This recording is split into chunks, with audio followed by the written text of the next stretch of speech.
जीवन विद्या परीक्षा के चैप्टर 2 से में है, पेज नंबर 55 के बॉटम पैराग्राफ से। तो आप में से कोई पढ़े इस पे, फिर इस पे चर्चा भी कर लेंगे। कौन पढ़ेंगे? भैया मैं पढ़ूं? हाँ हाँ, पढ़ो राजीव भाई। अ, सभी मानवों जैसे ही स्थिति स्थिति में मैं भी था। संसार में प्रचलित शिक्षा, संस्कार, कर्मकांड, संस्कार, इसी जंगल से मैं भी गुजरा हूँ। गुजरने के बावजूद हमारी स्वीकृति ना तो मैकाले शिक्षा के साथ रही, ना परंपरागत आदर्शवादी संस्कार के साथ रही। हमारी आस्था इसमें स्थिर नहीं हो पाई। यह हमारा संपूर्ण उद्देश्य की ओर दौड़ने का आधार और कारण बना।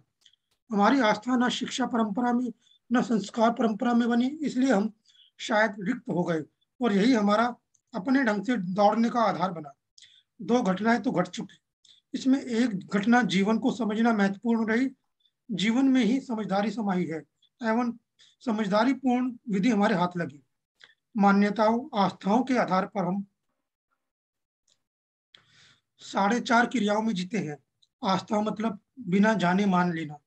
जिसको जानने के बाद मानते हैं उसका नाम होता है विश्वास। विश्वास के साथ जीने में 10 क्रियाएं प्रमाणित होती है। मैं 10 क्रियाओं को प्रमाणित करता ही हूँ। आप भी कर सकते हैं। सह अस्तित्व को प्रमाणित करना ही है। इसी क्रम में ये अणु, परमाणु एक दूसरे को पहचानते हुए व्यवस्था के रूप में होते हैं। ग्रह, गोल, वनस्पति, पदार्थ, ये सभी सह अस्तित्व को प्रमाणित करते हुए व्यवस्था में है। सह अस्तित्व प्रमाणित करने के क्रम में ही और शुद्ध रूप यही है कि सभी इकाइयां अपने में ऊर्जा संपन्न है। ऊर्जा संपन्न रहने की ही यह अस्तित्व अनुपम अभिव्यक्ति है। सभी परमाणु अंश, सभी परमाणु, सभी अणु अपने में व्यवस्था की ओर उन्मुख हैं। यही बात है जो मानव को प्रेरित करने के लिए मुख्य मुद्दा है। उस इस मुद्दे पर मेरा अनुमान ऐसा है कि हर ज्ञानी, विज्ञानी, अज्ञानी को सह अस्तित्ववादी मानसिकता की आवश्यकता है। इसी मानसिकता के साथ हम मानव बन सकते हैं। मानव से कम में हमारा कोई ऐश्वर्य उदय होने वाला नहीं है। हमारे सम्मुख स्थिति जंगल, पहाड़ हमारे सम्मुख स्थिति जंगल, पहाड़, खनिज, जीव सह अस्तित्व के आधार पर ही अपने वैभव को प्रकाशित कर दिए हैं। सह अस्तित्व विधि से यह समृद्ध है।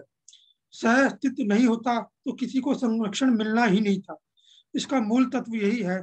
सत्ता में एक एक वस्तु, इकाइयां संरक्षित, नियंत्रित और ऊर्जा संपन्न है। जो अणु व प्राण कोशाओं के रूप में कार्यरत है, उनकी सीमा उतनी ही है। इसमें भी सह अस्तित्व व्यवहित है।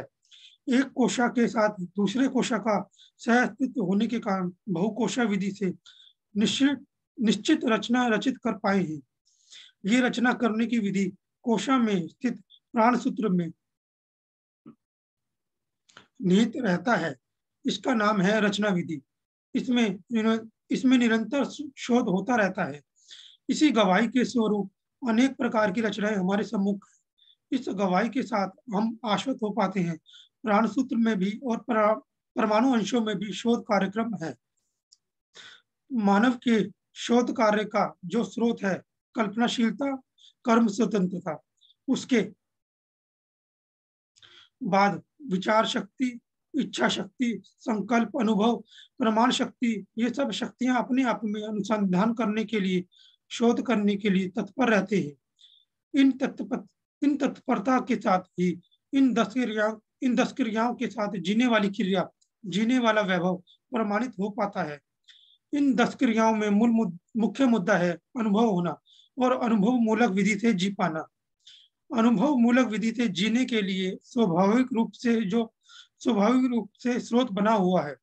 जीवन अनुभव करना चाहता ही है, समझदार होना चाहता ही है, अपने आप को समझदार, अनुभवशील, न्यायविद, चिंतनशील मानता ही है। अस्तित्व में संबंध चारों तरफ फैला रहता है। उसको जानना, मानना, पहचानना और निर्वाह करना, फलस्वरूप उभय तृप्त होना ही न्यायविद का प्रमाण है। रुक जाते हैं राजीव भाई, ठीक है पहले इतने पे चर्चा कर ले। ठीक है। Thank you.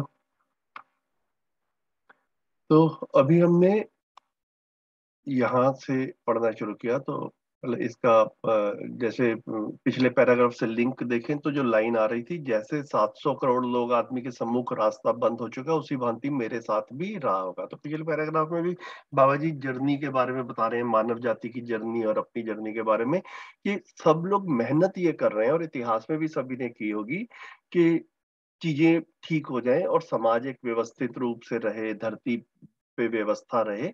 लेकिन किसी को भी सही रास्ता नहीं मिला, और जितने भी लोग हैं सबके सामने रास्ता बंद हो चुका है। मेरे साथ भी ऐसा ही रहा होगा।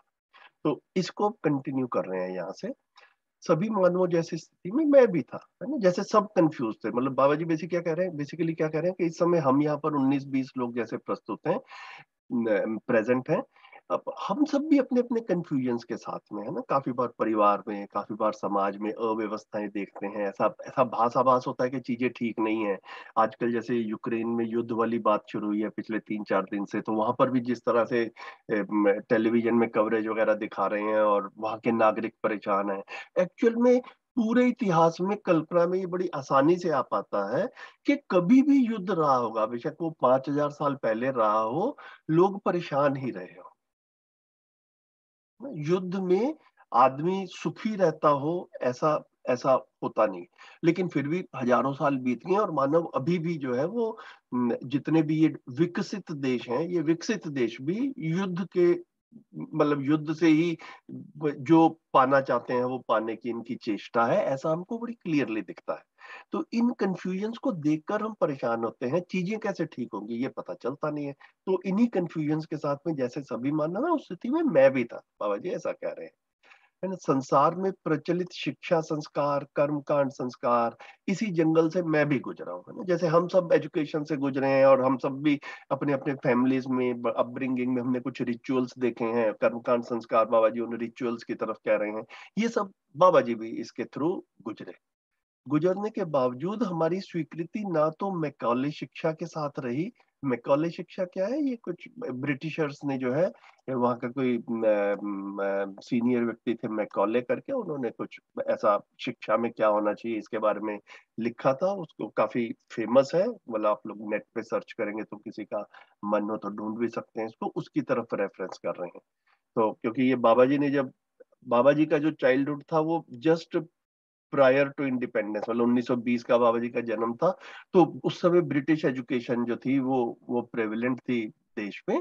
और पिछले 100 साल में, मतलब 1930-40 में जब बाबा जी पढ़ रहे थे, तो उससे पिछले 100 साल में शायद मैकॉले शिक्षा जो है स्टेब्लिश हुई कंट्री में। तो ना तो मैकॉले शिक्षा के साथ में हमारी स्वीकृति रही, और ना परंपरागत आदर्शवादी संस्कार के साथ में रही, है ना। ये जो कर्म कांड वगैरह जो है, इनकी भी गहरी स्वीकृति बाबा जी कह रहे हैं कि वो उस तरफ मेरी बिल्कुल भी नहीं बनी। हमारी आस्था इनमें स्थिर नहीं हो पाई। और मैं जब ये सारे सेंटेंसेस देखता हूँ तो मैं अपने में भी ऐसा पाता हूँ कि मतलब हमने भी ये रिचुअल्स वगैरह अपने फैमिली में जैसे चलते हैं वो सब करते रहे, लेकिन लेकिन इनसे सारी चीजें ठीक हो जाएंगी ऐसा ना अपने में कभी स्थिरता बनी। और ना ऐसा होते हुए अपने आसपास हमने देखा कि भैया कोई बहुत पूजा पाठ करो तो हमेशा चीजें ठीक होंगी, ऐसा भी होते हुए हमने कहीं पर भी ऐसा प्रमाणित नहीं हुआ है। तो यह हमारा संपूर्ण उद्देश्यों की ओर दौड़ने का आधार और कारण बना। तो ये सब कुछ पूरा नहीं हो पा रहा है, इसके कारण फिर बाबा जी कह रहे हैं कि मैं किसी विकल्प की तलाश में, है ना, मानव का उद्देश्य क्या है, उसको कैसे पाया जाए, ये सारा इसका बेसिस बना। हमारी आस्था ना शिक्षा परंपरा में, ना संस्कार परंपरा में बनी, इसलिए हम शायद रिक्त हो गए, है ना। तो जो भी प्रिवेलिंग शिक्षा संस्कार थे, उससे कुछ ठीक नहीं हो पा रहा है, इसलिए बाबा जी ने उससे अपने आप को थोड़ा सा अलग किया। उसको कह रहे हैं कि हम रिक्त हो गए, अब अपने अंदर उसका बोझ नहीं। ठीक है। और यही हमारा अपने ढंग से दौड़ने का आधार बना। तो मैं इसको बड़ी क्लियरली देख पाता हूँ, मतलब आप लोग भी सब अपने में और अपने आसपास वेरीफाई कर ही सकते हैं। मैं कई जगह पे देखता हूँ और अपने को भी जब देखता हूँ तो मैं अपनी स्थिति में भी ऐसा ही पाता हूँ कि मैं कभी भी ये रिचुअल्स में या परंपरागत ये जो संस्कार वगैरह है और ये जो आदर्शवाद है, ईश्वरवाद है, इस सब से बहुत ज्यादा अटैच नहीं था। तो मेरे को भी ये विकल्प को स्वीकारने में ज्यादा मुश्किल नहीं हुई।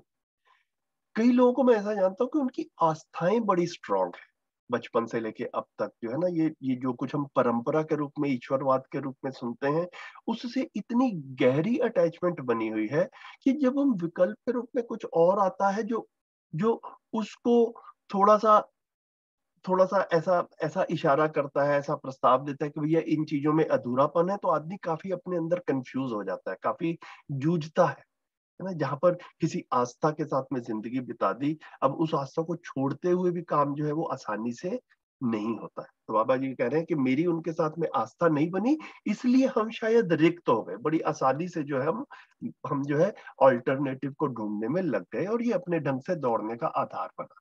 मैं जब इस सेंटेंस को अपने में वेरीफाई करता हूँ तो मैं भी इसको ऐसा पाता हूँ।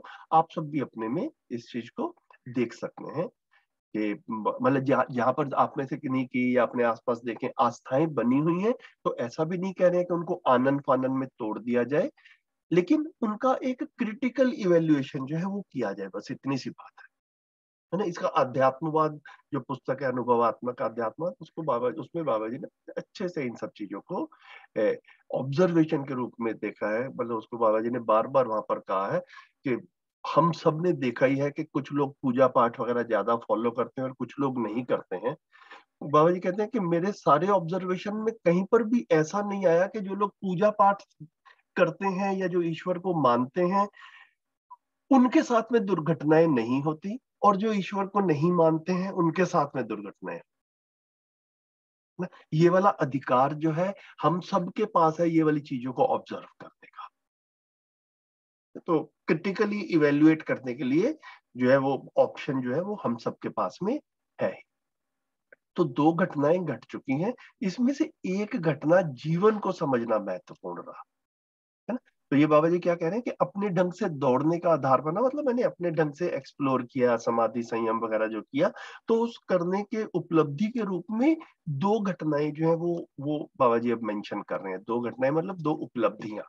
इनमें से एक है कि जीवन को समझना महत्वपूर्ण था। तो मानव जो है वो शरीर और जीवन का संयुक्त रूप है। ये जीवन क्या है, ये बाबा जी मेंटेन कर रहे हैं, बार बार री इन्फोर्स कर रहे हैं कि ये मुझे समझ में आया और ये काफी इंपॉर्टेंट रहा मेरे लिए। तो उसी को फर्दर इलेबोरेट कर रहे हैं। ये भी पता चला कि जीवन में ही समझदारी समाई है। ठीक है, शरीर समझदार नहीं होता है, समझदार कौन होता है, जीवन होता है। शरीर के माध्यम से, शरीर एक माध्यम है समझदार होने के लिए, लेकिन समझदारी जो है वो जीवन में समाई है। और समझदार बनना कैसा है, उसकी विधि क्या है, ये मेरे हाथ लगी है, हमारे हाथ लगी है ना। इतना बाबा जी घोषणा के रूप में कह रहे हैं। मान्यताओं आस्थाओं के आधार पर हम 4.5 क्रियाओं में जीते हैं, है ना। तो जब तक हमारी आस्थावादी विधि है, मान्यताओं वाली विधि है, वहां पर जो है वो हम 4.5 क्रिया में जीते हैं। आस्था का मतलब है बिना जाने मान लेना, है ना। जिसको जानने के बाद मानते हैं उसका नाम होता है विश्वास। तो बिना जाने मान लेना उसको कहा आस्था, और जानने के बाद मान लेना उसको कहा विश्वास। तो आस्थावादी विधि में 4.5 क्रियाओं में जीते हैं, और विश्वास के साथ 10 क्रियाएं जो है वो प्रमाणित जो है वो होती है। ऐसा जो है वो कह रहे हैं। तो ये जो है ना, ये अपने में देखने वाली बात है काफी। जो मेरे को ऐसा लगता है कि मतलब ये ईश्वरवादी परंपरा, जैसे मैं कई बार देखता हूँ अपने आसपास, मतलब अलग अलग धार्मिक परंपराओं वाले हमारे मित्र वगैरह रहते ही हैं, है ना। तो किन्हीं परंपराओं में जैसे ये शादी वगैरह होती है तो कोई मुहूर्त वगैरह निकालते हैं, तो ऐसा लगता है कि भैया ये शुभ होगा, शुभ होगा, तो वर वधु के लिए आगे वाली जिंदगी में शुभ रहेगा हमेशा के लिए।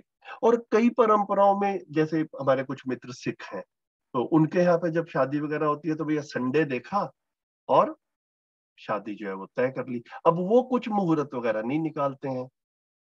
अब ऑब्जर्वेशन में लाया जाए तो क्या हम ऐसा कह सकते हैं कि जो लोग ये मुहूर्त वगैरह निकालते हैं यहाँ पर, या इन परंपराओं में दुर्घटनाएं कम होती हैं, और जो या नहीं होती हैं, और जो मुहूर्त नहीं निकालते हैं वहां पर दुर्घटनाएं ज्यादा होती हैं? ऐसा कोई ऑब्जर्वेशन में नहीं आता। दुर्घटनाएं भी हर तरफ होती हुई दिखती हैं, सदघटनाएं भी हर तरफ होती हुई दिखती है ना। कोई कोई कोई व्यक्ति और कोई कोई परिवार ठीक से जीता हुआ भी दिखता है हर परंपरा में। इस चीज को बाबा जी बड़े अच्छे से इस तरह से ऑब्जर्वेशन में ना अध्यात्मवाद में तर्क पूर्वक और वेरीफाई करते हुए काफी सारी चीजों की तरफ इशारा किया है। तो अगर हम ऐसा मानते हैं कि इससे शुभ होगा, तो ये सिर्फ माना हुआ है या इज इट वेरीफाइड? ये प्रश्न जो है ना, ये बाबा जी बार बार हमारे सामने जो है ये रख रहे हैं। तो विश्वास के साथ जीने में 10 क्रियाएं प्रमाणित होती हैं। मैं 10 क्रियाओं को प्रमाणित करता ही हूं, आप भी कर सकते हैं। ये बाबा जी ने, एक आदरणीय नागराज जी ने बड़ी बात की कि ऐसा प्रस्ताव रखा और मध्य दर्शन में कहा भी कि जो व्यक्ति समझदार होगा, जो व्यक्ति जागृत होगा, जिसमें 10 क्रियाएं प्रमाणित होगी, वो घोषणा के रूप में कहेगा कि भैया मुझे सब कुछ समझ में आ गया, मैं प्रमाणित व्यक्ति हूँ, मेरे पास में आपके सब प्रश्नों के उत्तर हैं, आप जो समझना चाहो समझ सकते हो। इसी पुस्तक में बाबा जी ने कहा भी है कि ये काफी चैलेंजिंग है। आप भी सोच के देखो कि कोई व्यक्ति ये कह दे कि भैया 700 करोड़ लोगों में से कोई भी व्यक्ति आकर के मुझसे कोई भी प्रश्न पूछ सकता है, मेरे पास में सबके प्रश्नों के उत्तर है। ये आसान काम नहीं है ऐसी बात को कहना। बाबा जी इस चीज को बार बार कह रहे हैं कि मैं प्रमाणित हूं और आप भी प्रमाणित हो सकते हैं। और ये प्रमाणित होना ही एक्चुअल में अपने तृप्ति का कारण बनता है। प्रमाणित मतलब जिसको जागृत होना, समझदार होना जो कह रहे हैं। सह अस्तित्व को प्रमाणित करना ही है। इसी क्रम में ये अणु परमाणु एक दूसरे को पहचानते हुए व्यवस्था के रूप में होते हैं। तो ये बाकी तीनों अवस्थाओं की बात कर रहे हैं आप यहाँ पर, कि अणु परमाणु और ग्रह गोल जो है, जिनको प्लैनेट्स कह रहे हैं, है ना, पदार्थावस्था बेसिकली। और वनस्पति जो है ये प्राणावस्था, पेड़ पौधों के रूप में, ये सभी सह अस्तित्व को प्रमाणित करते हुए व्यवस्था में है ही, ऐसा हमको दिखता है। सह अस्तित्व प्रमाणित करने के क्रम में ही और शुद्ध रूप यही है कि सभी इकाइयां अपने में ऊर्जा संपन्न है। ये भी शिविर में आ जाती है बात। हर इकाई अपने में ऊर्जा संपन्न है। हर इकाई एक्चुअल में देखा जाए तो परमाणुओं से बनी है, और परमाणु अपने आप में ऊर्जा संपन्न है। एक परमाणु में एक मध्यांश रहता है जिसको हम न्यूक्लियस कहते हैं, वो अपने केमिस्ट्री की भाषा में। और उसके आसपास first orbit, second orbit, third orbit, depending on कि वो एटम किस चीज का है, उसमें वेरियस ऑर्बिट्स रहते हैं। ये एटम, ये जो परमाणु अंश है, ये न्यूक्लियस के आसपास घूमते रहते हैं। और बड़े रूप में देखें तो धरती जो है ये सूरज के आसपास घूम रही है। ये वाला स्वरूप अस्तित्व में हमको हर जगह दिखता है। तो ये जो घूमने की ऊर्जा है, अपने एक्सिस पे भी घूमते हैं और फिर मध्यांश के आसपास भी घूमते हैं, ये इसी को बाबा जी ऊर्जा संपन्नता कह रहे हैं। हर इकाई ऊर्जित है, परमाणु अंश भी ऊर्जित है और प्लेनेट भी ऊर्जित है। ये हमको बड़ी क्लियरली दिखता है। यहाँ पे कोई पेट्रोल या गैस या और कोई एनर्जी लग के जो है वो इनको घुमा रही हो, ऐसा कुछ भी नहीं है। परमाणु भी टिल इटर्निटी, सिंस इटर्निटी घूम रहा था, घूम रहा है और घूमता ही रहेगा। ऐसा जो है हमको दिखता है। इसको ऊर्जा संपन्नता कह रहे हैं। ऊर्जा संपन्न रहने की ही यह अस्तित्व अनुभव अभिव्यक्ति है। तो ये जो पूरा का पूरा एग्जिस्टेंस है, यही इसका जो है ना एक वंडरफुल जो है वो एक्सप्रेशन है इसी ऊर्जा संपन्नता का। सभी परमाणु अंश, सभी परमाणु, सभी अणु अपने में व्यवस्था की ओर उन्मुख हैं। ये सब अपने में व्यवस्थित भी हैं और बड़ी व्यवस्था में भागीदारी कर रहे हैं। They are continuously evolving. यही बात है जो मानव को प्रेरित करने के लिए मुख्य मुद्दा है। तो मानव भी अपने में व्यवस्थित होने के लिए इवॉल्व करने की एग्जिस्टेंस में अपॉर्चुनिटी है, और मानव इवॉल्व होना भी चाहता है। इवॉल्व होना मतलब मानव समझदार होना ही चाहता है। तो पूरा पूरा एग्जिस्टेंस, बाकी तीनों अवस्थाएं इवॉल्व हो रही हैं, है ना। और काफी जगह के ऊपर वो उनमें इवोल्यूशन की स्टेबिलिटी आ चुकी है। ये सब जो समृद्ध धरती है हमारे सामने, हमारे हमें हमें उपलब्ध है, ये मानव के इवॉल्व होने के लिए सहायक है। ऐसा बाबा जी ने ओवरऑल एग्जिस्टेंस को एक्सप्लेन करते हुए लिखा है कि पहले पदार्थावस्था समृद्ध हो जाती है तो पेड़ पौधे आते हैं, उनका प्रकटन होता है। किसी भी प्लेनेट पर होगा तो ऐसा ही होगा। फिर उनमें एक स्टेबिलिटी आ जाएगी, स्थिरता आ जाएगी। तो फिर पशु पक्षी, जिसको जीवावस्था कह रहे हैं, उसका प्रकटन होगा, उसमें अलग अलग प्रजातियां आएंगी। फिर उनमें एक स्टेबिलिटी आ जाएगी। तो फिर जो अल्टीमेट चौथी अवस्था है ज्ञान अवस्था, इसका प्रकटन होगा और फिर इसका इवॉल्व होना इसके अपने हाथ में है। बाकी तीनों अवस्थाएं प्राकृतिक विधि से अपने आप इवॉल्व होती रहती है, उसके लिए उनको मेहनत नहीं करनी पड़ती है ना। परमाणु को मेहनत नहीं करनी पड़ती, वो नेचुरली इवॉल्व होता है। फिर पेड़ पौधे जो इवॉल्व होते हैं उनको भी मेहनत नहीं करनी पड़ती, वो नेचुरली इवॉल्व होते हैं। पशु पक्षी भी इवॉल्व होते हैं तो वो भी नेचुरली ही इवॉल्व हो रहे हैं। मानव जो है, मानव को जो समझदार होना है ये नेचुरली समझदार हो जाएगा ऐसा नहीं होगा, मानव का ध्यान जाएगा तभी मानव समझदार होगा। ये जो है ये पूरे एग्जिस्टेंस को इस तरह से बाबा जी ने रखा है। हाँ जी, एसके भाई कुछ कहना चाहते। तो भाई साहब ये वाई नॉट, हम लोग सेल्फ इवॉल्व है, नेचुरल नेचर क्यों नहीं इवॉल्व करती है? ये तो तो भैया नेचर सब कुछ नेचर ही करेगी या हमने भी कुछ करना है? नहीं जी, हमें भी तो करना ही है। हाँ, तो जो हमें करना है ना, उसी को जो है वो कह रहे हैं कि हमें इवॉल्व होना है। तो एक है फिजिकल इवोल्यूशन और एक है कॉन्शियसनेस डेवलपमेंट। एक फिजिकल डेवलपमेंट है, एक कॉन्शियसनेस डेवलपमेंट है, जिसको चेतना विकास का पिछले सेशन में आया भी था। तो चेतना विकास करना मानव के हाथ में है। मानव ध्यान देगा तो चेतना विकास होगी, मानव ध्यान नहीं देगा तो चेतना विकास नहीं होगी। फिजिकल इवोल्यूशन नेचुरली हुआ है। ओके। इसको इसको हमने कहा भी है पहले कि धरती पर मानव का प्रकटन हुआ, इसमें मानव का कोई योगदान नहीं है। इसको इसको बड़ी क्लियरली देख सकते हैं ना कि किसी स्टेज पे ऐसा हो सकता है कि मानव इस धरती पे नहीं था, फिर किसी स्टेज पे मानव धरती पे आया। तो मानव धरती पे जब आया तो मानव सोचकर आया कि मुझे आना है, ऐसा नहीं था। नेचर में ही फिजिकली मानव इवॉल्व हुआ, ठीक है। लेकिन वो जो उसमें समझदारी होने वाला काम है, जो जागृति वाला काम है, वो मानव का ध्यान जाएगा तो तभी वो करेगा, नहीं तो फिर जो है वो भ्रमित अवस्था में। तो ये युद्ध और शोषण और भ्रष्टाचार और असंतुलन ये सब कुछ हो रहा है, ये भ्रमित अवस्था में ये होना स्वाभाविक ही है, जो हमारे को दिख भी रहे होते हुए। जी जी। ठीक है। किसी भी प्लेनेट में जब हम देखेंगे तो बाबा जी ने बड़े अच्छे से पूरी एग्जिस्टेंस को कहा। किसी भी आप सोलर सिस्टम में चले जाओ, किसी भी गैलेक्सी में चले जाओ, तो वहां पर ऐसा ही होगा। पहले कोई प्लेनेट जो है वो एक सॉलिड रूप में रचित होगा, उसको कह रहे हैं पदार्थ अवस्था के रूप में प्लेनेट विकसित होगा। जैसे हम अपने सोलर सिस्टम को भी देखें तो हम लोगों ने ज्योग्राफी में पढ़ाई है कि हमारे सोलर सिस्टम में भी जैसे जुपिटर एक प्लेनेट है, ये अभी ना पूरी तरह से पदार्थ अवस्था में भी समृद्ध नहीं हुआ है। वहां पे अभी धरती भी पूरी तरह से सॉलिड नहीं हुई है ना। इसको आप सब लोग गूगल पे वेरीफाई करें या अपने बच्चों के साथ में जो अगर आसपास हैं, उपलब्ध हैं, स्कूल जाते हो, मिडिल स्कूल में, हायर सेकेंडरी में, तो ये ज्योग्राफी में बड़ी क्लियरली बताते हैं कि अभी हमारा जुपिटर जो है वो काफी कुछ एक एक डस्ट जो है ना, इट इज गेटिंग टुगेदर। मतलब अभी ये धूलीकरण वाली स्थिति में है, अभी पूरी तरह से सॉलिड भी नहीं हुआ है।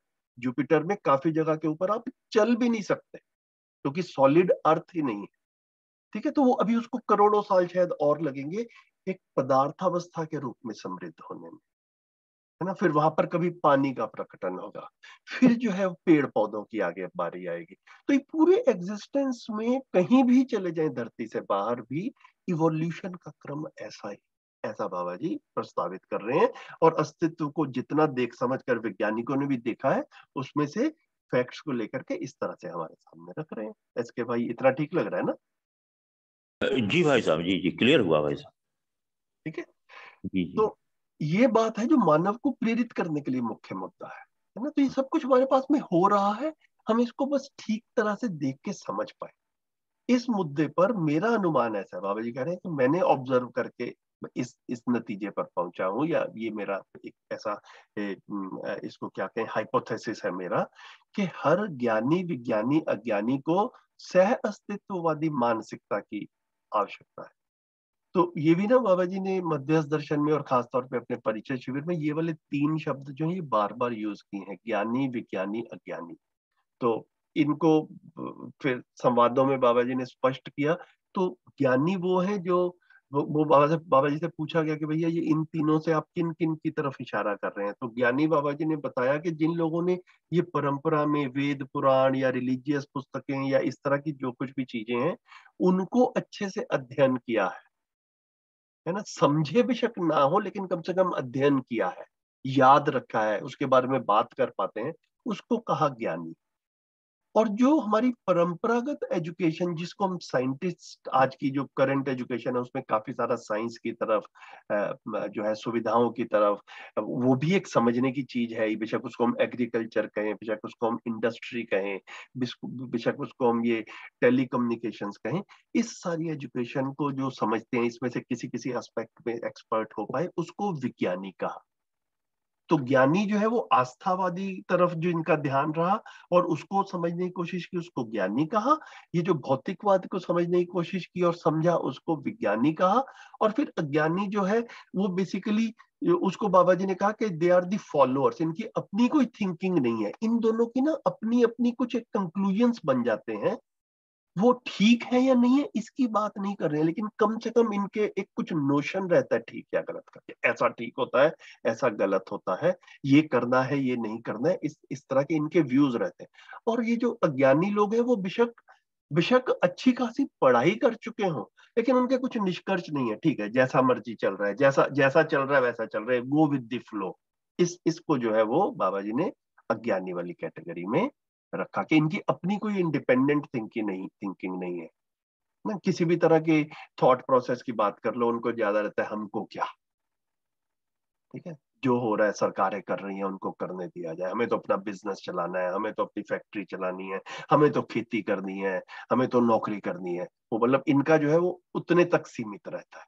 इन लोगों के कुछ लार्जर व्यूज भी बनते हैं। इस तरह से 3 शब्दों में बाबा जी ने पूरी की पूरी पॉपुलेशन को कैटेगराइज करने की कोशिश की। इसमें अज्ञानी में पढ़े लिखे भी आ सकते हैं और इसमें बिना पढ़े लिखे भी आ सकते हैं। इन सब को को एग्जिस्टेंशियल माइंडसेट की जरूरत है। ये इस हाइपोथेसिस को बाबा जी रख रहे हैं, ऐसी मेरी ये अनुमान, मतलब एक तरह से हाइपोथेसिस है मेरा, ऐसा एक निष्कर्ष सा बन रहा है कि इन सब को हम को एग्जिस्टेंशियल माइंडसेट की तरफ इनका ध्यान दिला पाए, इसी मानसिकता के साथ हम मानव बन सकते हैं।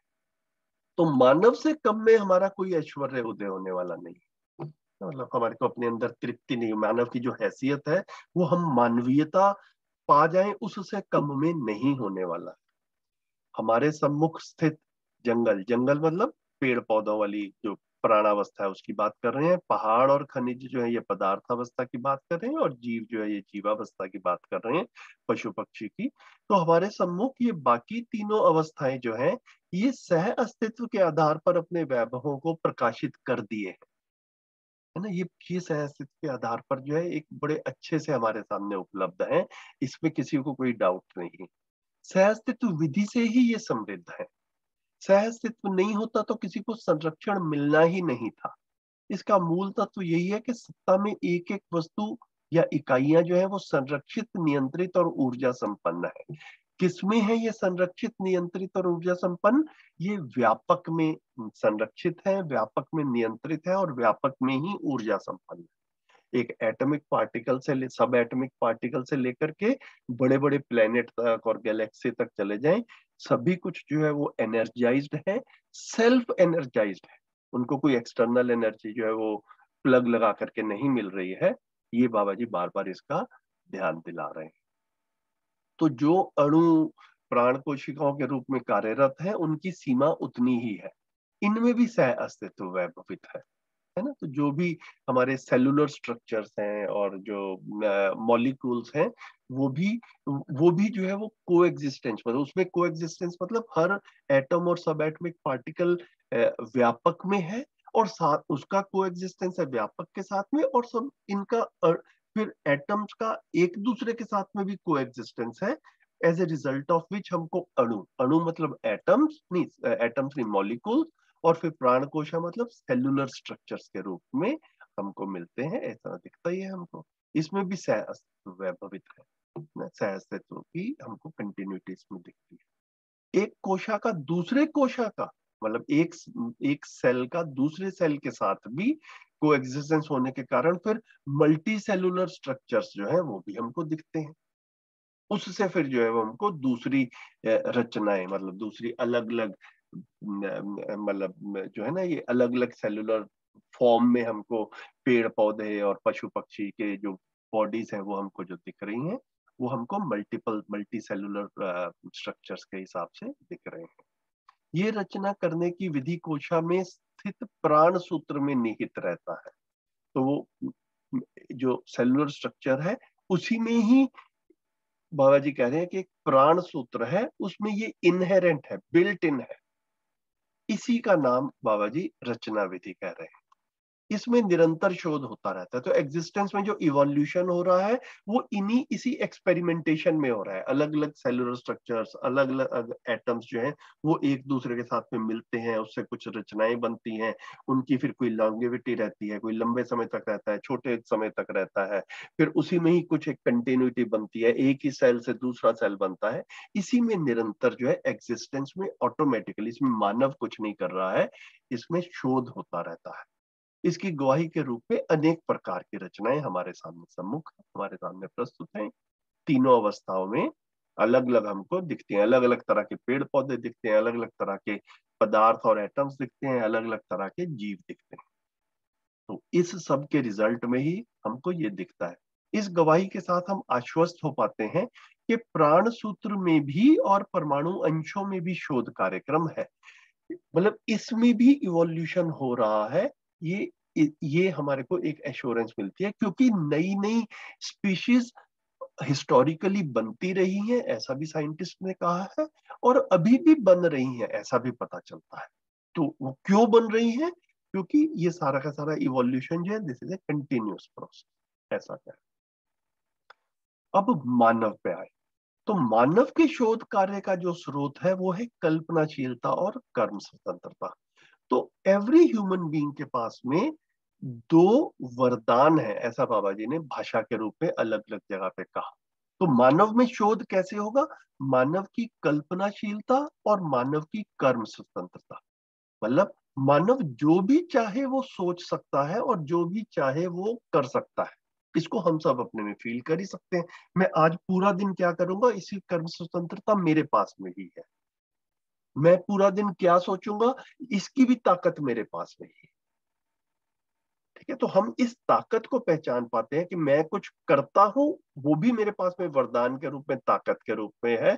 और मैं कुछ सोचता हूं, कल्पनाशीलता है, कल्पना करता हूं, उसकी भी ताकत मेरे पास में। ये हर मानव के पास में कल्पनाशीलता और कर्म स्वतंत्रता के रूप में दो वरदान जो है प्रकृति ने हर मानव को दिए हैं। उसके बाद विचार शक्ति, इच्छा शक्ति, संकल्प, अनुभव, प्रमाण शक्ति, ये सब शक्तियां अपने आप में अनुसंधान करने के लिए, शोध करने के लिए तत्पर रहते ही हैं। ठीक है, तो ये फिर वो जीवन क्रियाओं की थोड़ी सी रेफरेंस दिया कि ये कल्पनाशीलता में ये सब जो है ये है, ये अपने में अनुसंधान करने के लिए, शोध करने के लिए हमारे पास में उपलब्ध है। और कुछ ना कुछ ये करते ही रहते हैं, 4.5 क्रिया। एक बार हमारी क्लियरिटी बन जाती है कि भैया इसी से ही मैं पूरा भी समझ सकता हूँ, इसी कल्पनाशीलता को या तो मैं भौतिक संसार की तरफ लगा सकता हूँ जो कि अभी तक मानव जाति ने लगाया है, उसी के फलस्वरूप भौतिक जगत में, मेटीरियलिस्टिक वर्ल्ड में, मेटीरियल वर्ल्ड में मानव ने हिस्टोरिकली जितनी भी डेवलपमेंट्स की हैं वो भी अपनी कल्पनाशीलता के आधार पर ही की है। तो इसी कल्पनाशीलता के आधार पर अब हम अपने को पूरा समझ सकते हैं और चेतना विकास की तरफ भी लगा सकते हैं। अभी तक कल्पनाशीलता को भौतिक विकास में लगाया था, अब कल्पनाशीलता को चेतना विकास में लगा सकते हैं। ये बिल्कुल स्पष्ट सब शब्दों में बाबा जी इस पैराग्राफ में कह रहे हैं कि कल्पनाशीलता हम सबके पास में है। तो ये सब शक्तियां अपने आप में अनुसंधान करने के लिए, शोध करने के लिए तत्पर रहती ही हैं। इसको हम अपने में वेरीफाई भी कर पाते हैं। इस तत्परता के साथ ही इन 10 क्रियाओं के साथ जीने वाली क्रिया, जीने वाला वैभव प्रमाणित हो पाता है। तो जब इस तत्परता को, इस एंथुसियाज्म को, इस रिसोर्स को हम देख पाते हैं, तो फिर 4.5 से 10 क्रिया तक जाने का हमको एक ऐसा लगता है कि एक रास्ता भी है, और फिर जब चलेंगे तो उसको प्रमाणित भी कर पाते हैं। इन 10 क्रियाओं में मुख्य मुद्दा है अनुभव होना और अनुभव मूलक विधि से जी पाना। अनुभव होना मतलब स्वयं का अनुभव होना, अस्तित्व का अनुभव होना। तो मैं स्वयं भी अस्तित्व में ही हूं, तो मैं पूरा अस्तित्व समझ पाता हूं, तो खुद को भी समझ पाता हूं और करना क्या है ये भी समझ पाता हूं। तो अस्तित्व दर्शन ज्ञान, जीवन ज्ञान और मानवीयतापूर्ण आचरण ज्ञान, इसको अनुभव होना बोला गया। और फिर ये जीने में जो है ये निकल कर आएगा, तो मैं समाधानित होकर अनुभव मूलक विधि से फिर जी पाऊंगा। तो अनुभव मूलक पद्धति से जीने के लिए स्वाभाविक रूप से स्रोत बना ही हुआ है। क्या बना हुआ है? ये जीवन में ही पूरा पोटेंशियल है समझने का। जीवन अनुभव करना चाहता ही है, समझदार होना ही चाहता है, अपने आप को समझदार, अनुभवशील, न्यायविद, चिंतनशील मानता ही। ये अपने में काफी, मेरे को लगता है कि एक एक सेंटेंस जो है वो काफी गहरा है। और हर मानव, हर जीवन जो है, हर मानव मतलब मानव, हर मानव शरीर और जीवन का संयुक्त रूप है। तो समझदारी जीवन में ही है। हर मानव अपने को समझदार मानता है, ये भी अपने में वेरीफाई करने की जरूरत है। मतलब हम अपने आसपास काफी बार लोगों को गलती करते हुए देखते हैं। हर बार जब ऐसा लगे कि कोई गलती कर रहा है, जब भी किसी के साथ में वाद विवाद हो, तो ये देखेंगे, मूल में यही पाएंगे कि सामने वाला अपने आप को सही मानता है, समझदार मानता है, और मैं अपने आप को सही मानता हूँ, समझदार मानता हूँ, और ये आपस में मैच नहीं करता। इसीलिए वाद विवाद होता है, इसी मिसमैच के कारण ही वाद विवाद होता है। नहीं तो मैं भी सही को समझता हूं, सामने वाला भी सही को समझता है, मैं भी समझदार हूं, सामने वाला भी समझदार है, तो वाद विवाद या कॉन्फ्लिक्ट हो ही नहीं सकता। इसको बाबा जी ने अनुभव, इसमें मानव व्यवहार दर्शन में बड़े अच्छे से किसी जगह पर ऐसा डिस्क्राइब किया है, ऐसा सूत्र के रूप में लिखा है कि वाद विवाद के लिए दोनों का या किसी एक का नासमझ होना आवश्यक है, क्योंकि दोनों व्यक्ति समझदार हो और वाद विवाद हो जाए ऐसा संभव नहीं। तो सुबह से शाम तक मुझे ऐसा लगता है कि जरा सा भी ये डाउट आए कि नहीं नहीं सब समझदार है। मैं काफी बार अपने आसपास हल्की फुल्की बात करता हूँ, तो लोग काफी हर्ट सा महसूस करते हैं। अपने घर में उनके काफी कॉन्फ्लिक्ट चल रहा है। मैं मतलब इसको कल्पना के रूप में आप सब भी वेरीफाई कर पाए, इसलिए मैं उदाहरण जो है प्रैक्टिकल लाइफ का देता हूँ। कई बार मैं कुछ लोगों के साथ में बैठता हूँ और मेरा तो ऐसा मन रहता है कि ये रियलिटीज ऑफ लाइफ की तरफ जो है ध्यान ध्यान जाए। तो जब भी कहीं पे मेरे कुछ कजन्स हो या गहरे मित्र हैं जिनके साथ में खुल के आर पार की बात हो पाती है, तो पति पत्नी के बीच में झगड़ा हो जाए, भाई बहन के बीच में झगड़ा हो जाए, अपने मम्मी पापा के साथ में, बुजुर्गों के साथ में झगड़ा हो जाए, वाद विवाद हो जाए, और सिर्फ एक बार हो जाए ऐसा नहीं होता, वो बना ही रहता है वाद विवाद। काफी बार ऐसा भी देखते हैं, रोज ही उसी मुद्दे पे झगड़ा होता है। या अपने बच्चों के साथ में झगड़ा हो जाए, तो मैं जब मेरा ध्यान ये आता है कि मैं इशारा करता हूँ कि भैया किसी की समझ में कमी है, इसीलिए वाद विवाद हो रहा है। तो ये भी सुन के लोग जो है ना वो इतना अपने में इस पे एक तरह से रिजिडिटी रहती है कि नहीं, मैं भी समझदार हूं और मेरा भाई भी समझदार है, या मेरा बच्चा भी समझदार है, या मेरा स्पाउस भी समझदार है। ये इनमें से, या मैं भी समझदार हूं, हम में से कोई भी ना समझ हो, ये सुनने के लिए आदमी को तैयारी नहीं होती है ना। इतना स्ट्रॉन्ग व्यू बना रहता है। तो फिर मैं पूछता हूँ फिर झगड़ा क्या हो रहा है? तो कहते हैं कि झगड़ा हो रहा है, तो झगड़ा होने में क्या प्रॉब्लम है, झगड़ा तो हो ही जाता है कभी कभी, है ना। फिर कभी कभी नहीं होता, वो पता चल रहा होता है कि 3 घंटे बैठे और 3 घंटे में ही कई बार झगड़ा हो जाता है ना। तो रेयरली नहीं हो रहा होता, फ्रीक्वेंटली हो रहा होता है। लेकिन हम सब समझदार हैं, ये वाली चीज भी आदमी इतने गहराई से स्वीकार किया होता है कि वहां से भी हिलता नहीं है। तो ये मुझे लगता है कि हम सबका भी अपनी अपनी स्थिति की तरफ भी इस तरफ ध्यान जाए, अपने परिवार की स्थिति का भी हम सही आंकलन कर पाए।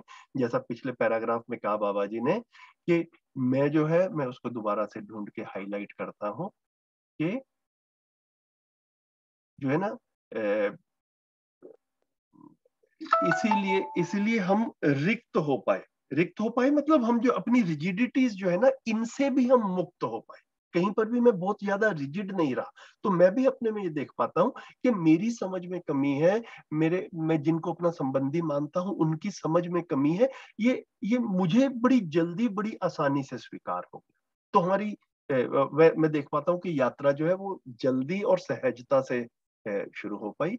इसको मुझे लगता है कि आप सब भी एज पार्टिसिपेंट्स ये देख पाए कि मतलब हम किन किन मुद्दों पे कितने कितने रिजिड हैं और किन किन मुद्दों पे हमारी ओपननेस बनी हुई है, क्योंकि वही आगे बढ़ने का रास्ता बना।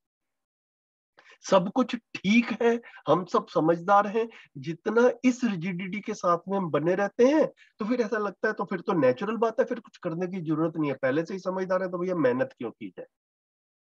तो समझदार नहीं है, पहले ये निष्कर्ष निकलता है, क्योंकि ये पूरी की पूरी बात ही समझदार होने की है।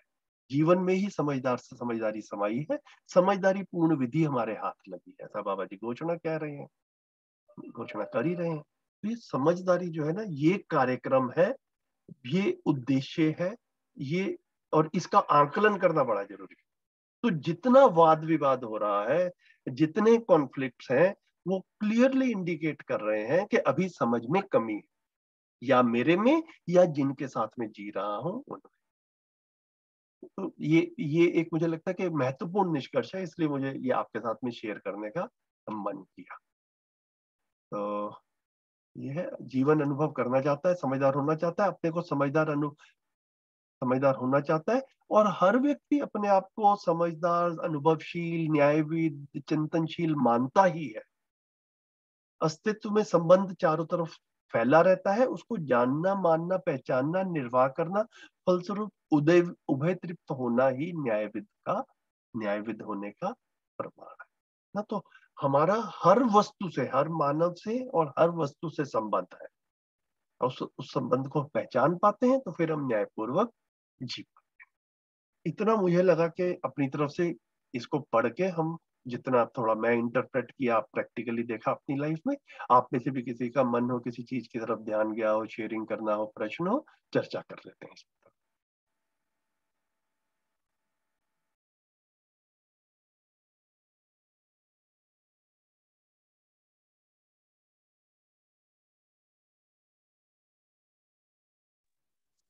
भाई जी, ये 10 क्रिया हम 4.5 में कैसे जीते हैं भाई साहब? और भी तो क्रिया होती है, कौन जैसे सी? जैसे बताएं। 4.5 क्रिया है हमारी हमारी आस्वादन और चयन 2 क्रिया हो गई मन की। बिल्कुल बिल्कुल। की हो गई तुलन और विश्लेषण, ठीक है। है ना? तुलन में आधा लेंगे। बिल्कुल चित्रण, बिल्कुल है ना? तो हम चिंतन भी तो करते हैं, हम चिंतन नहीं करते हैं। तो भैया अभी जो है ना, ऐसा कह रहे हैं कि चिंतन जो है, एक है समझने के लिए आप कुछ कर रहे हैं, और फिर है समझ कर कुछ कर रहे हैं। अच्छा ठीक है, तो अच्छा। अभी हम जिस स्थिति में, अभी हम समझने के लिए कर रहे हैं, हम्म। है ना। तो अभी हम जागृत हुए नहीं है, अभी हम जो चिंतन शब्द भी अभी यूज करना ठीक नहीं है, अभी हम साक्षात्कार की कोशिश कर रहे हैं। जब हम अनुभव की ओर बढ़ रहे हैं, अनुभव, है ना, अभी हम अनुभव गामी पद्धति में है, मतलब अनुभव की तरफ बढ़ने की हम सबकी कलेक्टिवली और इंडिविजुअली कोशिश है। तो उसमें 4.5 क्रिया में तो हर मानव है, उससे आगे बढ़ते हैं। तो आगे बढ़ते हैं तो पहला जो है वो साक्षात्कार आता है। साक्षात्कार में जो है वो जितनी भी ये ज्ञान गोचर सच्चाइयां हैं, वास्तविकताएं हैं, उस तरफ ध्यान जाता है हमारा, वो हमको समझ में आती हैं धीरे धीरे। फिर हमारे को व्यवस्था का बोध होता है। फिर ये जो है, ये हमारे तुलन में न्याय और धर्म और सत्य जो है, ये धीरे धीरे इसका प्रभाव पड़ना शुरू होता है। तो अभी हम लोग न्याय संगत जी पा रहे हैं या जी रहे हैं, व्यवस्थित जी पा रहे हैं या जी रहे हैं, ये कहना मुश्किल है। तो जैसे जैसे समझेंगे, 10 क्रियाएं प्रमाणित होंगी, फिर जो है वो अनुभव की स्थिति से हमारे में बोध और चिंतन और ये तुलन जो है, ये पूरा होते हुए हमारे जीने में सही जीना प्रमाणित होगा, जागृति प्रमाणित होगी। हम्म। ठीक है, तो अभी तो है वो चित्रण तक जो है वो मोस्टली जी रहे हैं। हम्म। ये अच्छा, चित्रण में ही मोस्टली ये होता है कि हम दूसरों से ज्यादा प्रभावित रहते हैं। लेकिन बुद्धि भी तो लगाते हैं ना भाई साहब हम हर चीज में। तो वो बुद्धि जो है वो चित्रण में ही लगा रहे हैं, तो वो बुद्धि जो है ना, वो ये वाली बुद्धि नहीं है जो 10 जीवन क्रिया वाली है। अभी हम अपना वो जो ब्रेन पावर है उसी को हम कह सकते हैं कि लगा रहे हैं। 4.5 क्रिया के साथ में पूरा दिमाग जो है हम जिसे कहते हैं कि भौतिकता की तरफ अच्छा अच्छा। लगा रहे हैं, है ना। इसीलिए हमारे काफी बारी देखें तो हमारे बच्चों के करियर्स वगैरह भी हम देखते हैं तो किस तरह से आते हैं, वो चित्रण विधि से ही आते हैं। कोई आईएएस बन गया तो अरे उसके कितने ठाठ हैं, उसको लाल बत्ती वाली गाड़ी मिली है, तो हमारा भी चित्रण बन जाता है, काश मेरा बच्चा भी आईएएस होता। बन जाए, है ना। तो ये क्या हो रहा है, किसी का बड़ा बढ़िया घर देख लिया, बहुत बढ़िया फार्म हाउस देख लिया, तो चित्रण में क्या आता है, काश मेरा भी होता। तो अभी अभी चित्रण तक जो है वो काफी जो है वो जी रहे हैं। ऐसा नहीं मैं कह रहा कि हम सब भी वहां पर हैं, कम से कम हम उस चित्रण में जीना अधूरा है, हम इस चीज को हम में से काफी लोग पहचान पा रहे हैं, है ना। मतलब वहां पे पूरी कोशिश हमने की है लेकिन उससे पूरा नहीं पड़ रहा है। तो अब हमारी चित्रण से आगे बढ़ने के लिए ये सारे सेशंस और हमारा अंदर का जो एक्सप्लोरेशन है, समझने की यात्रा है, वो बहुत अच्छा भाई साहब, बहुत क्लियर किया आपने।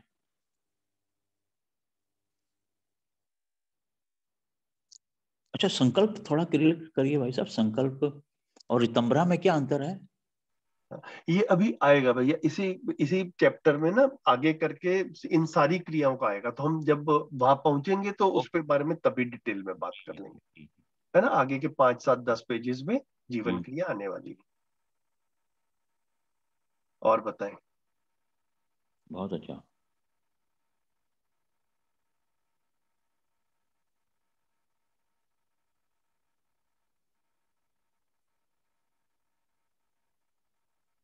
और कोई प्रश्न हो तो बात करें, नहीं तो फिर आगे बढ़ते हैं, अभी समय तो है।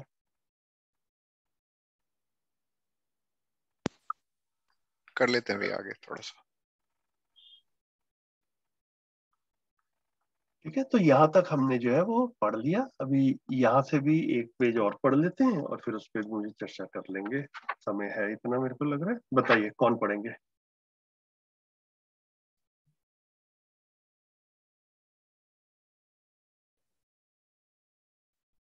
रुक जाओ राजीव भाई, ठीक है भैया। है ना। कोई और भी पढ़े, सभी सभी बारी बारी से पढ़ेंगे, मुझे लग रहा है तो ज्यादा अच्छा रहेगा। मैं पढ़ूं भाई साहब? हाँ हाँ पढ़िए भैया।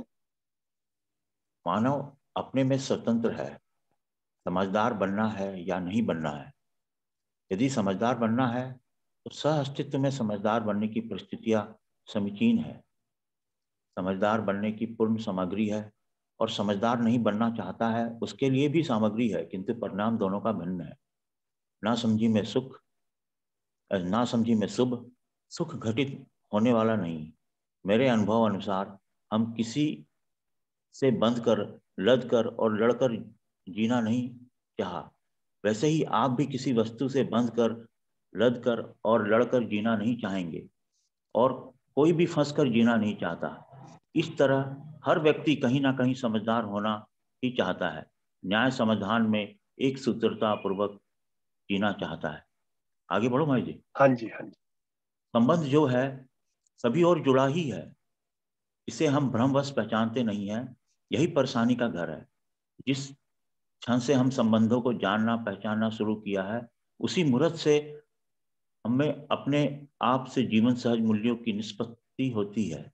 जैसे ही हम से संबंधों को पहचानना होता है, मूल्य अपने आप से बहने लगते हैं, फलस्वरूप निर्वाह होता है, उसका मूल्यांकन होने की उभय तृप्ति होता है। इस तरह न्याय प्रमाणित होता है। संबंध को पहचानने की स्थिति पहचानने की विधि बनती है प्रयोजन के आधार पर। संतान माँ को पहचानते हैं पोषण के अर्थ में, संरक्षण स्तोत्र को पिता कहते हैं, प्रमाण स्तोत्र को गुरु, जिज्ञासा स्तोत्र को शिष्य कहते हैं।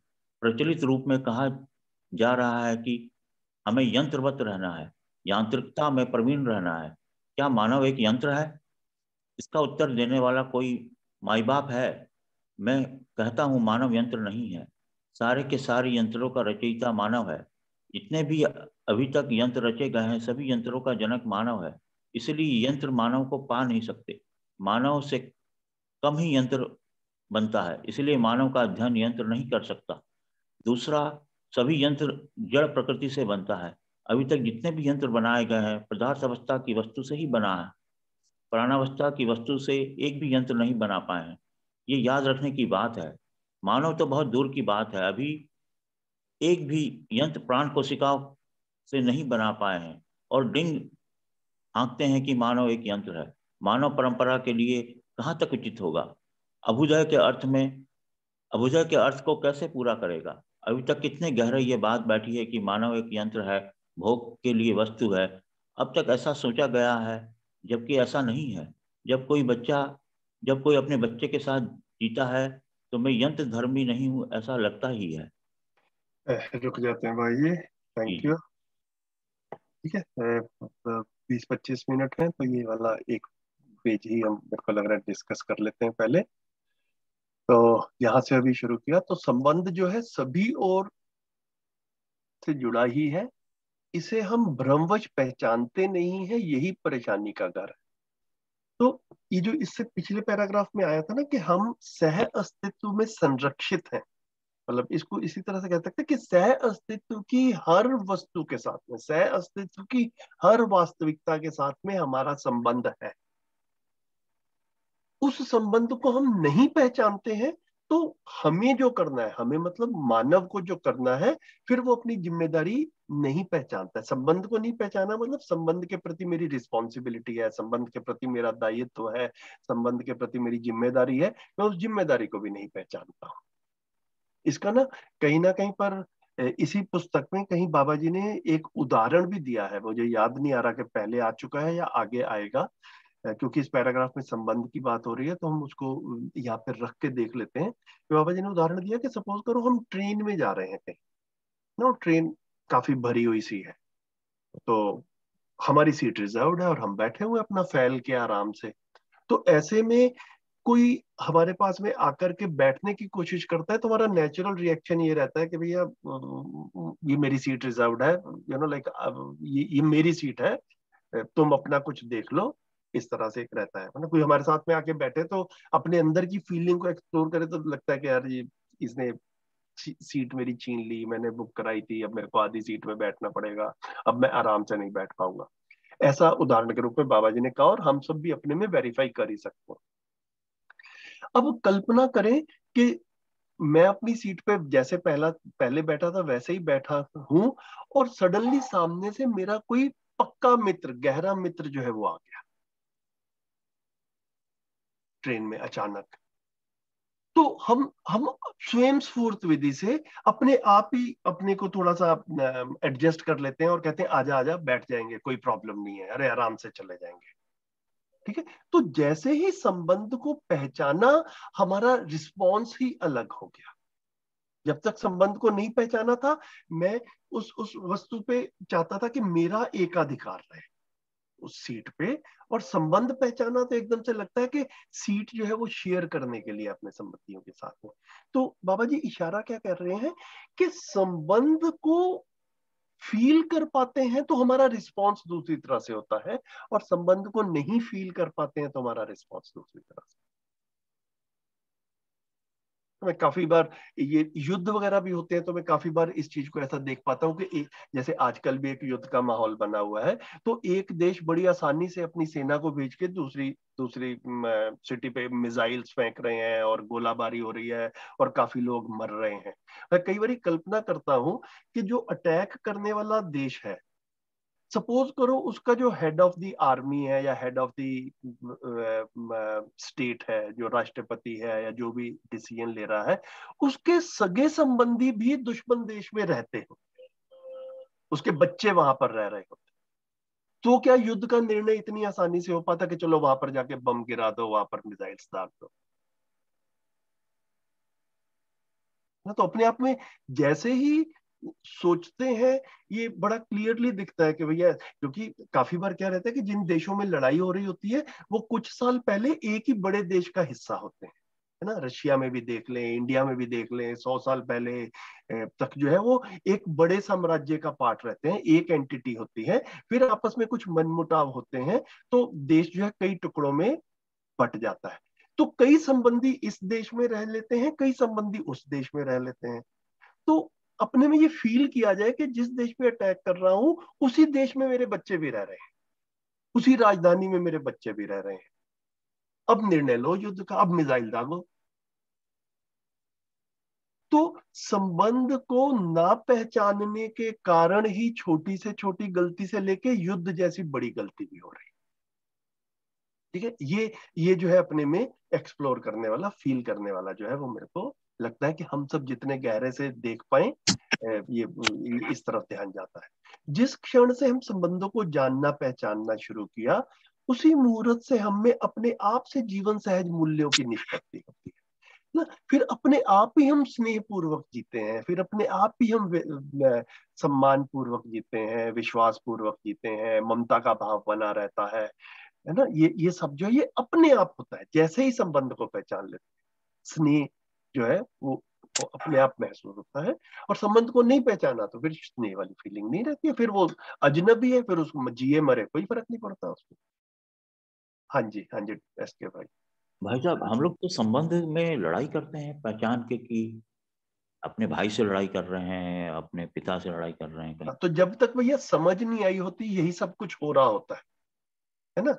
तो इसी चीज की तरफ ध्यान जाए कि सुबह से शाम तक जो है हमारे घर में या मेरा समझने की तरफ कितनी प्रायोरिटी है ना। एक दिन में 24 घंटे रहते हैं, एक साल में 8,800 घंटे रहते हैं।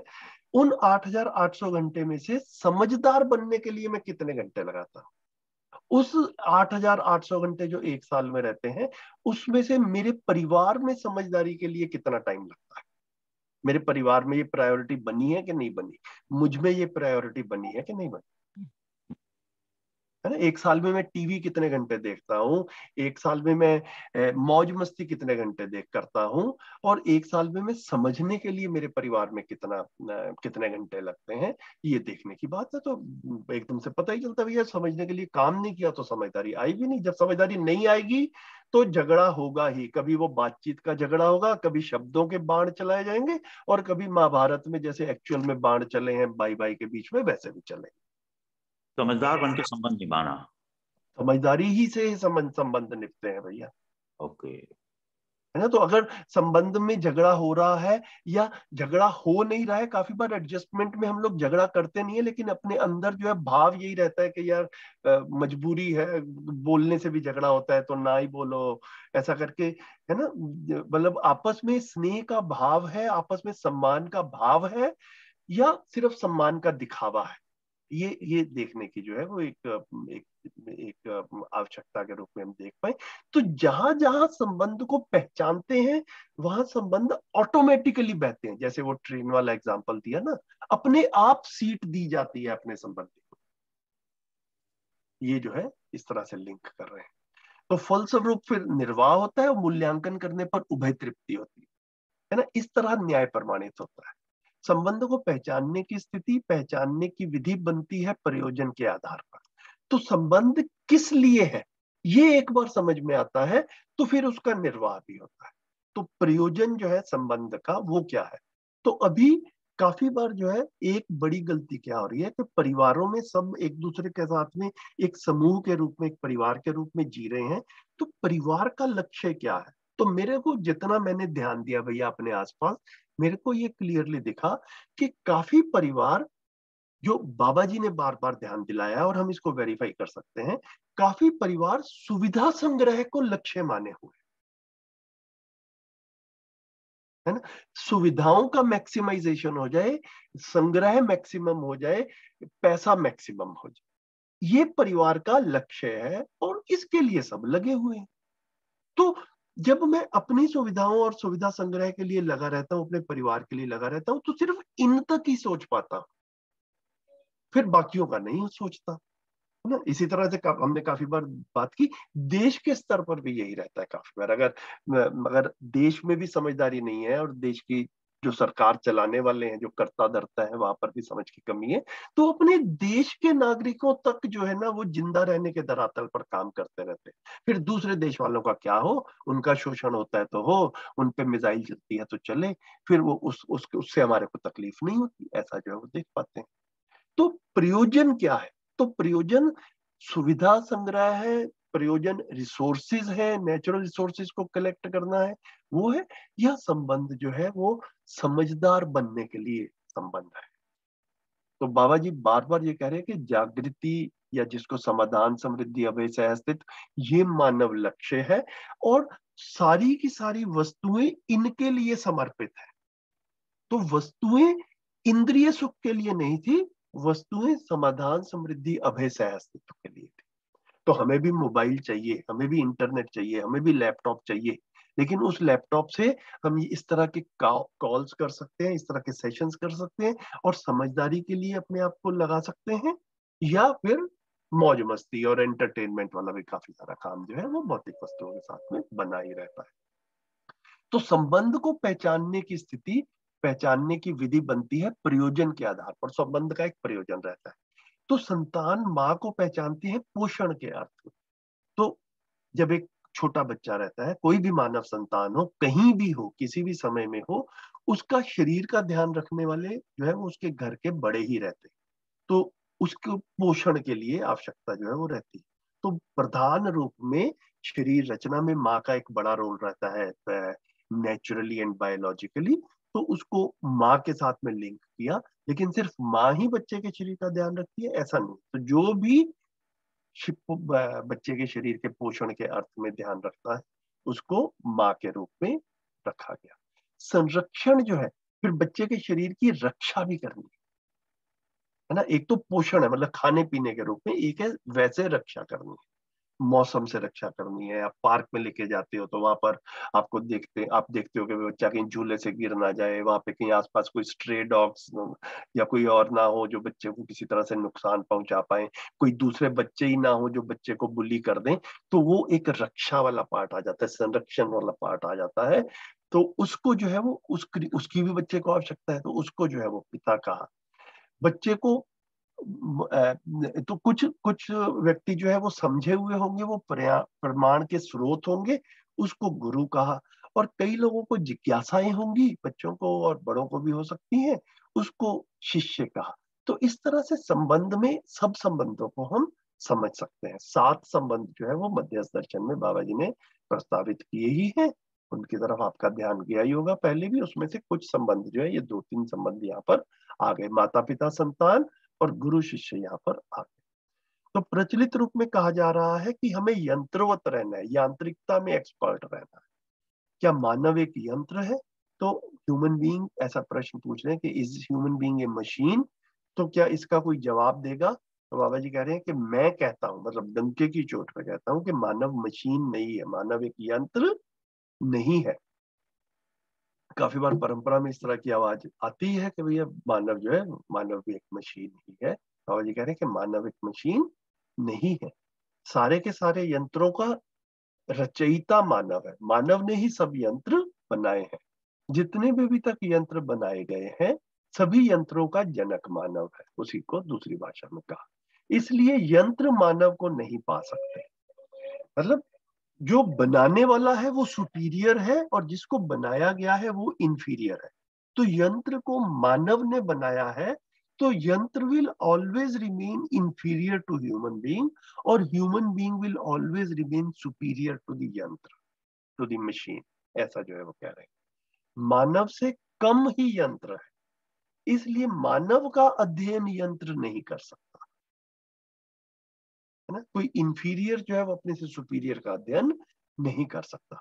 दूसरा पॉइंट, सभी यंत्र जड़ प्रकृति से बनता है। अभी तक जितने भी यंत्र बनाए हैं वो पदार्थावस्था की वस्तु से बने हैं, है ना। हम ये मोबाइल देखते हैं, मोबाइल भी पदार्थावस्था से बना है ना। ये लैपटॉप देख रहे हैं, ये भी जो है ये पदार्थावस्था से बना है। जितने भी यंत्र हम देखें, ये सब, कार देखते हैं वो भी पदार्थावस्था से बनी है। किचन में जाओ तो मिक्सी दिखती है, वो भी पदार्थावस्था से बनी है। सारे के सारे यंत्र जो है वो पदार्थावस्था से बने हैं। प्राणावस्था मतलब पेड़ पौधों की वस्तु से अभी तक एक भी यंत्र नहीं बना है। तो बाबा जी बड़ी क्लियरली, ताकि कोई भी अस्पष्टता ना रह जाए, कह रहे हैं कि 4 अवस्थाओं में से जो सबसे प्रिमिटिव अवस्था है, जो फर्स्ट ऑर्डर है, मटेरियल ऑर्डर, सारे यंत्र वहीं से ही बने हैं। फिर इवॉल्व होके प्राणावस्था आई, इवॉल्व होके जीवावस्था आई, फिर इवॉल्व होके ज्ञानावस्था आई। तो मानव तो काफी आगे है। अभी तक तो ये सेलुलर या कोशिकाएं भी किसी यंत्र में नहीं पहुंची। जैसे मैं लैपटॉप देखता हूं तो लैपटॉप में कोई कोशिका नहीं है, टीवी में कोई कोशिका नहीं है ना, मोबाइल फोन में कोई कोशिका नहीं है। तो अभी प्राणावस्था भी यंत्रों में नहीं पहुंची है किसी भी तरह से। तो मानव तो, ये याद रखने की बात है, मानव तो बहुत दूर की बात है। तो यंत्र जो है वो, मानव और यंत्र भैया बहुत अलग अलग चीज है। मानव बहुत बड़ी चीज है, यंत्र जो है वो मानव के अधीन है। इस चीज को बाबा जी एम्फेसाइज कर रहे हैं। अभी एक भी यंत्र प्राण कोशिकाओं से नहीं बना पाए हैं, है ना? और डींग हाँकते हैं कि मानव एक यंत्र है, तो उस चीज को शैटर कर रहे हैं बाबा जी। मानव परंपरा के लिए कहाँ तक उचित होगा? अभ्युदय के अर्थ को कैसे पूरा करेगा? अभ्युदय मतलब सर्वतोमुखी समाधान, सब व्यक्ति समाधानित हो जाएं और ऑलराउंड रिजोल्यूशन हो। ये जो है मानव को यंत्र मानकर ऐसा नहीं हो सकता। अभी तक कितने गहरे से ये बात बैठी है कि मानव एक यंत्र है और भोग के लिए वस्तु है। अब ऐसा सोचा गया, अब तक ऐसा सोचा गया, लेकिन ऐसा नहीं है। जब कोई अपने बच्चे के साथ जीता है तब लगता है कि मैं यंत्र धर्मी नहीं हूं, मेरा बच्चा भी यंत्र धर्मी नहीं है। जहां संबंध पहचान में आता है वहां पर लगता है कि भैया नहीं, ये मशीन नहीं है, ये कुछ मशीन से अलग है। जहां पर यंत्र लगता है वहां पर यही है कि संबंध समझ में नहीं आया। तो 9:30 बजने वाले हैं। मुझे लग रहा है कि पेज 58 का हमने ये काफी कवर कर लिया। ये नीचे वाला पैराग्राफ ये तो अभी हमने नहीं पढ़ा ना, इसको अगली बार ही पढ़ेंगे। तो आज जितनी बात हो गई उस पे और चाहे तो बात कर सकते हैं, समय है अभी हमारे पास में कुछ। भाई जी समीचीन क्या होता है? समीचीन मैं 1 मिनट सामने भी रख देता हूँ ताकि रहे। हाँ, कहाँ पर आया था, याद कराएं भैया। जी यहाँ आया था अभी, कहीं तो आया था, मुझे भी ध्यान है।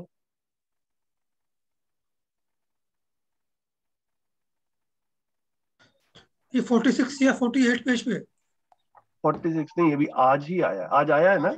आज भी आया। आज आया। हाँ ये रहा, पेज 57 के बीच में, है ना। तो सह अस्तित्व में समझदार बनने की परिस्थितियां समीचीन है। ये समीचीन शब्द बाबा जी ने यूज किया है। समीचीन शब्द का मतलब ये कि दे आर अवेलेबल। अवेलेबल मतलब कब है अवेलेबल? हमेशा से ही अवेलेबल है, उपलब्ध है।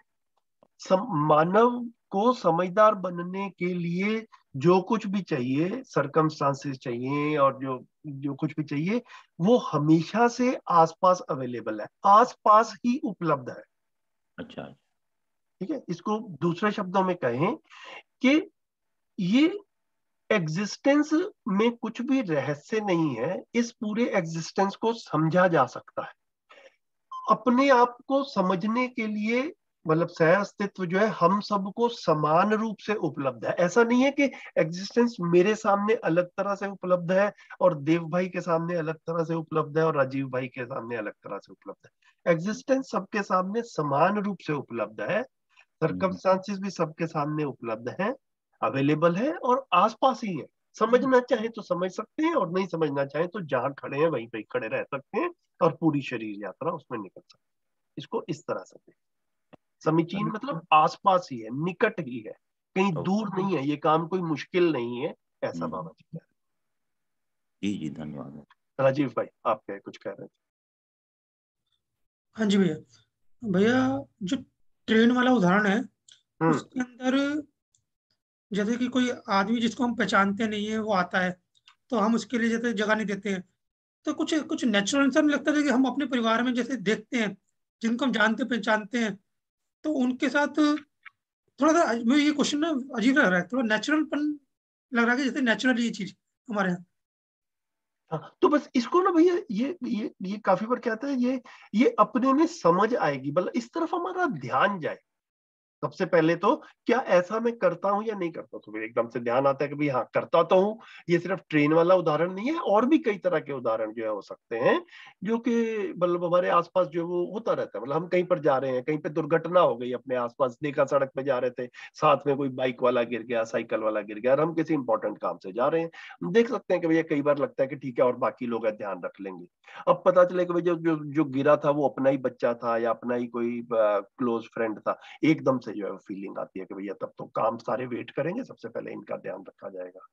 तो हम सिर्फ ये देख पाए कि हम हमारा आचरण जो है ना वो संबंध को पहचानने से पे निर्भर करता है। जहां संबंध की स्वीकृति है वहां पर मेरा रिस्पॉन्स अलग तरह से रहता है, और जहां पर संबंध की स्वीकृति नहीं है वहां पर रिस्पॉन्स दूसरी तरह से रहता है। ये सबसे पहले करने वाला काम है, ये पहचान में आए। ठीक है, एक बार ये पहचान में आता है तो भैया आगे का रास्ता ना अपने आप धीरे धीरे स्पष्ट होता है। तो पूरी की पूरी बात मैं ही बता दूंगा आखिर तक कि ऐसे नहीं है, मतलब एक कदम आगे आप चलेंगे तो आगे का रास्ता आपको खुद को भी जो है वो दिखना शुरू होगा। फिर हम संबंध को पहचान करके क्या करना है क्या नहीं करना है ये भी स्पष्ट हो पाता है। तो आप लोग इसको ऐसे भी देख सकते हैं कि, और मैं इसको ऐसे देख रहा हूं अपने में, जिस इंटेंसिटी के साथ में हमारे सारे साथी और मैं भी, मतलब हम लोग एक दूसरे के साथ में लगे रहते हैं ताकि सबकी समझ विकसित हो पाए। इसका भी एक आधार जो है ना भैया, एक दूसरे के साथ में संबंध पहचानना है, इसी आधार पर ये हो रहा है कि नहीं हो रहा? जी है ना? जी जी। मतलब इसको आप देखो, मतलब काफी बार जो है मैं देख पाता हूं कि समझ की बात हो रही होती है, गाइडेंस की बात हो रही होती है, लोग सेशंस ले रहे होते हैं, वहां पे क्या अच्छी अच्छी मोटी मोटी फीस जो है वो ली जाती है। ये भुवन भाई एक बार मेरे को बता रहे थे कि भैया वो भुवन भाई कौन सा वाला आप वो कार्यक्रम करते थे जो मैं भूल गया, वो जहाँ पर कुछ वो होता है ना, जीवन विद्या से पहले भी आप कहीं एक्सप्लोर करते हो, हाँ भैया, लैंडमार्क। लैंडमार्क। ठीक है, जी। तो वो लैंडमार्क में भी कुछ समझ की बात होती है, और भी काफी जगह के ऊपर लैंड समझ की बात होती है। क्या मोटी मोटी फीस ली जा रही होती है। ठीक है, काफी सारे लोग जो है वो उन सेशंस को कर ही रहे हैं। तो तो तो समझ की आवश्यकता है, और समझ की बात हो सकती है। संबंध को पहचानते हैं तो ये फीस वीस जो है इसकी जरूरत नहीं है। हम जब कॉर्पोरेट वर्ल्ड में थे तो सैलरी होनी चाहिए, पैकेज होना चाहिए, किसी के साथ भी टाइम स्पेंड करूंगा तो मेरे को क्या मिलेगा। एक पहला सवाल जो है ना वो ये उठता है कि भैया मैं किसी के साथ में टाइम लगाऊं, what will I get in return. तो what will I get in return में मेन मुद्दा क्या होता है, मेरी फीस क्या होगी, मेरे को क्या मिलेगा। तो एकदम से हम क्या देख पा रहे हैं कि बाबा जी ने जीवन लक्ष्य मानव लक्ष्य की तरफ ध्यान दिलाया, समाधान समृद्धि अभय सह अस्तित्व, और हमें सब मानव के साथ में संबंध समझ में आया। तो कम से कम अपने में ये देख पाते हैं कि भैया संबंध में समझने समझाने के लिए पैसे की आवश्यकता नहीं, अब पैसा नहीं चाहिए। तो कम से कम कहीं कहीं पर राजीव भाई आप जैसे सवाल पूछ रहे हैं तो ये देख पाए अपने आसपास, सोम भैया हमारे साथ में इतना समय स्पेंड करते हैं, श्रवण भैया हमारे साथ में इतना समय स्पेंड करते हैं, अंकित भाई हमारे साथ में इतना समय स्पेंड करते हैं, है ना। ये क्यों कर रहे हैं? क्योंकि इन्होंने हमारे साथ अपने संबंध को पहचाना है, इन्होंने सभी मानव के साथ में अपने संबंध को पहचाना है। तो इस तरह से चेंज जो है वो अपने में आते हुए देख रखते हैं। तो बाकी चीजों पे भी आप एक्सप्लोर करें धीरे धीरे राजीव भाई, कुछ ध्यान जा रहा हो तो। नहीं भैया, सब बात ठीक लग रही है, बस एक यहीं पे जो उदाहरण आ रहा है ये कि एक्सीडेंट वाली बात भी आई कि एक्सीडेंट अगर किसी का होता है तो मेरी कल्पना में भी नहीं आ रहा कि जब मानव सारे जागृत होंगे तब उस सिचुएशन में क्या होगा। अगर किसी का एक्सीडेंट होगा तो क्या होगा, तो मेरी कल्पना में नहीं आ रहा कि क्या वो आदमी रुकेगा, हर आदमी रुकेगा, ऐसा दिमाग में आ नहीं रहा अभी। तो सबके तो आवश्यकता अनुसार रुकेगा, है ना, सभी मानव रुक जाएंगे मतलब इसकी भी आवश्यकता नहीं है। एक आदमी को हॉस्पिटल ले जाने के लिए 100 लोगों की जरूरत पड़ेगी, इसकी भी आवश्यकता नहीं है। लेकिन अभी क्या होता है कि एक आदमी को हॉस्पिटल ले जाना होता है और 100 आदमी देख रहे होते हैं, और काफी बार कोई भी हॉस्पिटल नहीं लेकर जाता, ये तो मैं हाँ ये तो है, अगर है वहां ना। कोई रुका हुआ होता है तो मैं नहीं तो रुकता हूँ। अभी हम अव्यवस्था की एक एक्सट्रीम में है, व्यवस्था में की एक्सट्रीम में ऐसा मत सोचो कि 100 के 100 आदमी उसको खींच के अस्पताल ले जा रहे होंगे, लेकिन वो सड़क पे नहीं पड़ा रहेगा। ये जो है वो मतलब ये बात तो समझ और इतने की ही आवश्यकता है। अरे भैया घर में भी बच्चों का या किसी का पोषण करना है, किसी बुजुर्ग का ध्यान रखना है ना, घर में 6 लोग हैं, अब सभी साथ में बैठ जाएंगे कि भी इस बुजुर्ग का आज दादी जी का मैं ही ध्यान रखूंगा, 6 के 6 आसपास बैठ गए, इसकी आवश्यकता नहीं है। जितनी आवश्यकता है उतना किया जाएगा, बाकी लोग बाकी व्यवस्थाओं में भागीदारी करेंगे। ये बात समझ में आने वाली बात है कि अगर वहां पे कई लोग खड़े होते हैं तो मैं नहीं रुकता हूँ, अगर वहां कोई नहीं होगा तो शायद मैं रुक जाऊंगा। रुक जाओ बस। हाँ, ये सही है।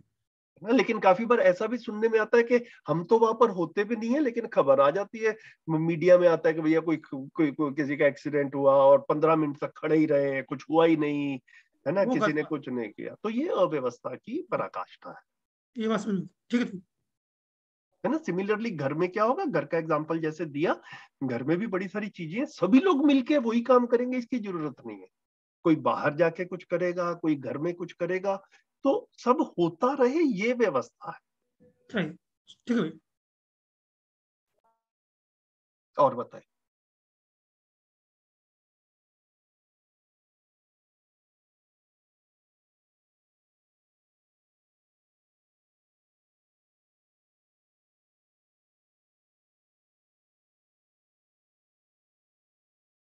सुनील खेड़वा भाई भी शुरू से जुड़े हुए हैं, भैया आप कुछ ऐड करें।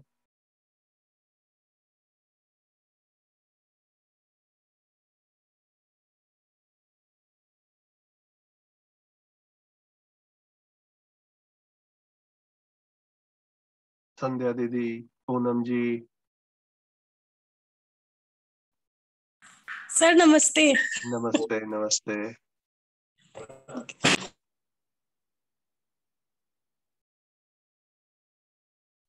नमस्ते भाई जी, नमस्ते। नमस्ते नमस्ते भैया। बढ़िया है। फिर आगे और कोई चर्चा के बिंदु नहीं मिल रहे हैं तो समय हो चुका है, तो आज का सेशन फिर रैप अप करते हैं। और अगली बार जो है, कहाँ पे हैं अब हम, पेज नंबर 57 के बीच वाले पैराग्राफ से शुरू नहीं, बीच वाले से नहीं, सॉरी 57 नहीं, आज भी हमने ये पिता और ये सब कर लिया, तो पेज नंबर 58 के बीच वाले पैराग्राफ से शुरू करें। ठीक है, तो नमस्कार, फिर मिलते हैं अगले संडे को। Thank you. नमस्ते भाई। नमस्कार सभी को। सभी को नमस्कार।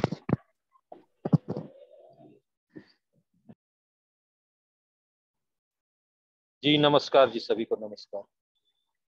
नमस्ते सभी को, धन्यवाद भैया जी, धन्यवाद सभी को। धन्यवाद सभी को, नमस्कार, धन्यवाद।